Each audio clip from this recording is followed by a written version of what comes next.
નમસ્કાર મિત્રો, અમારી યુટ્યુબ ચેનલ પર તમારું સ્વાગત છે। મિત્રો, દુનિયાને જીતનાર એવા સિકંદરને તો તમે જાણતા જ હશો, જેને આખી દુનિયા જીતી હતી, પરંતુ એકમાત્ર આપણા દેશ ભારતને ન જીતી શક્યો હતો। જી હા મિત્રો, સિકંદર એક બહુ ક્રૂર માણસ હતો, જેને પોતાની તાકાતથી દુનિયાને જીતી હતી, પરંતુ એકમાત્ર આપણા ભારત દેશને ન જીતી શક્યો હતો। આજના વિડીયોમાં આપણે સિકંદરના જીવનના એક એવા પ્રસંગની વાત કરીશું જે તમે કદાચ ક્યારેય નહીં જાણ્યો હોય। ડાયોજિન્સ એક અદ્ભુત અને અતિ આનંદિત ભિખારી હતા, જે ગ્રીસમાં એક નદી કિનારે રહેતા હતા। કોઈએ તેમને એક સુંદર ભિક્ષાપાત્ર આપ્યું હતું અને તેઓ એક લંગોટ માત્ર પહેરતા હતા। તેઓ મંદિરના દરવાજે ભિક્ષા માગતા અને જે કંઈ મળતું તે જમતા। એક દિવસે તેમણે તેમનું ભોજન કર્યું અને નદી તરફ ચાલતા જતા હતા, ત્યારે એક કૂતરો તેમને ઓળંગીને આગળ ચાલ્યો, નદીમાં પડ્યો, આમ તેમ થોડું ઘણું તર્યો, રેતી પર પાછો આવ્યો અને ખુશ થઈને આળોટ્યો। તેઓએ આ જોયું અને વિચાર્યું, હે ભગવાન, મારું જીવન કૂતરા કરતાં પણ બદતર છે।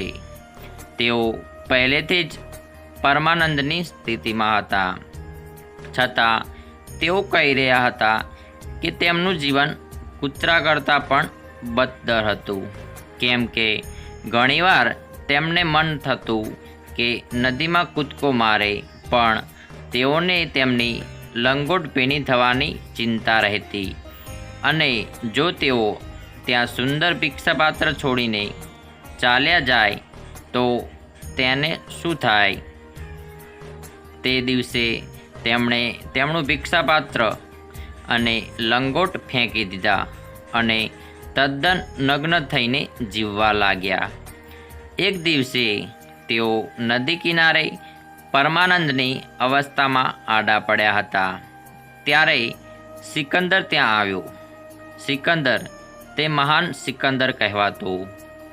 મારી ઈચ્છા છે કે હું તેને ત્રીજું એક નામ આપું।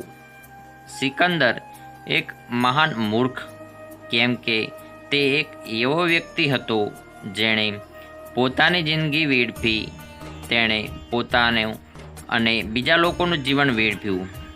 16 વર્ષની ઉંમરે તેણે યુદ્ધ કરવાનું શરૂ કર્યું। બીજા 16 વર્ષ તેણે તેના માર્ગમાં આવતા હજારો માણસોને મારીને અટક્યા વગર યુદ્ધ કર્યું। તે 32 વર્ષે ખૂબ દુઃખદ અવસ્થામાં મૃત્યુ પામ્યો, કેમ કે તેણે વિશ્વનો માત્ર અડધો જ હિસ્સો જીત્યો, બાકીનો અડધો હિસ્સો હજી બાકી હતો। ફક્ત એક જ સાવ મૂર્ખો જ આવી રીતે 16 વર્ષ સુધી લડી શકે। સિકંદર તેના મોટા ઘોડે સવાર થઈને રાજાના કપડાં પહેરીને આવ્યો, અને ડાયોજિન્સ કે જેમણે પોતાની આંખો બંધ રાખી હતી અને રેતીમાં ખૂબ જ ખુશીથી આળોટતા હતા, તેમની તરફ નીચે જોયું। સિકંદરે પોતાનો અવાજ ઊંચો કર્યો અને લગભગ એને બૂમ મારીને કહ્યું, નીચ જાનવર, તારી જોડે શરીર પર પહેરવા એક કપડું નથી, તું એક જાનવર જેવો છે। તે કઈ વાત છે જેને લઈને તું આટલો આનંદિત છે? ડાયોજિન્સે તેની તરફ ઉપર જોયું અને તેને એવો જ સવાલ પૂછ્યો કે આજ સુધી કોઈએ એક રાજાને પૂછવા હિંમત ના કરી હોય। તેમણે પૂછ્યું, શું તમને મારા જેવું બનવું છે? આ વાત સિકંદરને એટલે ઊંડી સુધી પ્રભાવિત કરી ગઈ કે તેણે પૂછ્યું, હા, હું શું કરું? ડાયોજિન્સે કહ્યું, પહેલાં મૂર્ખ ઘોડા પરથી ઉતરી જાઓ, રાજાના કપડાં કાઢી નાખો અને તેને નદીમાં ફેંકી દો। આ નદીનો કાંઠો આપણા બેઉ માટે ઘણો મોટો છે, હું તેના પર શાસન નથી જમાવી બેઠો, પણ તમે અહીંયા આળોટીને નિજાનંદી બની શકો છો. તમને કોણ રોકે છે? એલેક્ઝાન્ડરે કહ્યું, હા, મારે તારી જેમ બનવાની બહુ ઈચ્છા છે, પણ મારી અંદર તું જે કરી રહ્યો છે તે કરવાની હિંમત નથી.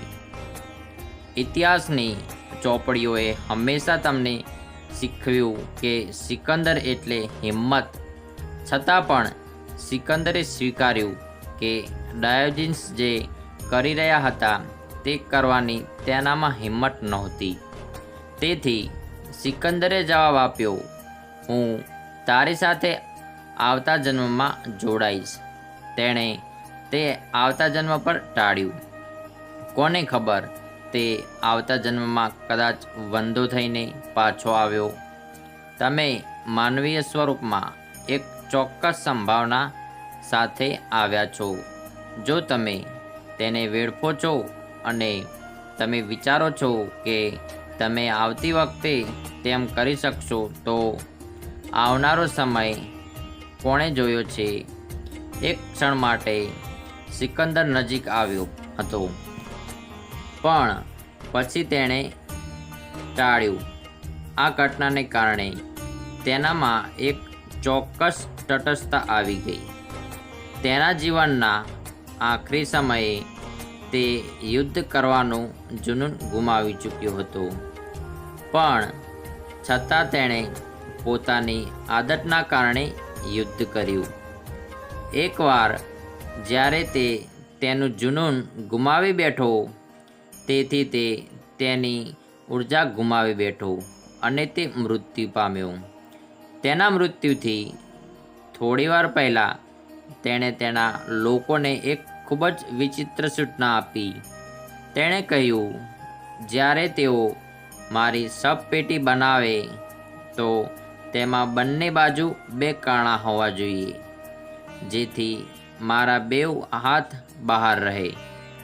માત્ર તમને બધાને એ બતાવવા માટે કે મહાન સિકંદર પણ ખાલી હાથે ગયો હતો. આ એક જ સમજદારીભરી વસ્તુ હતી જે તેણે તેના જીવનમાં કરી હતી. તમારા જીવનમાં સમજદારીભર્યું કામ કરવા માટે અંતિમ ક્ષણની રાહ ના જોશો. તે જોશો તો તે ઘણું મોડું થઈ ચૂક્યું હશે. આ જ સમય છે જ્યારે તમારા હાથમાં બધી વસ્તુઓ છે.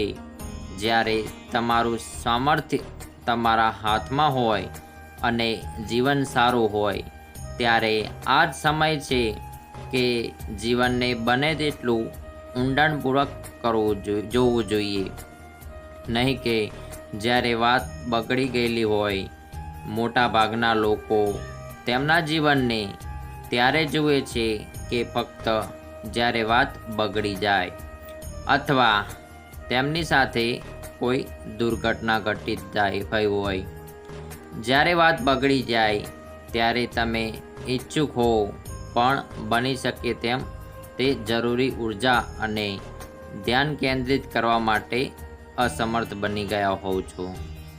જ્યારે બધું બરોબર હોય ત્યારે તમારે આ જીવનને શક્ય તેટલું ઊંડાણપૂર્વક જોવું જોઈએ. તો મિત્રો, ડાયોજિન્સ જેવા એક આનંદિત ભિખારીએ પણ મહાન સિકંદર જેવાનું જીવન બદલી નાખ્યું હતું. તો તમને આ વિડીયો સારો લાગ્યો હોય તો વિડીયોને લાઈક, શેર કરી ચેનલને સબસ્ક્રાઈબ કરી દેજો. ધન્યવાદ.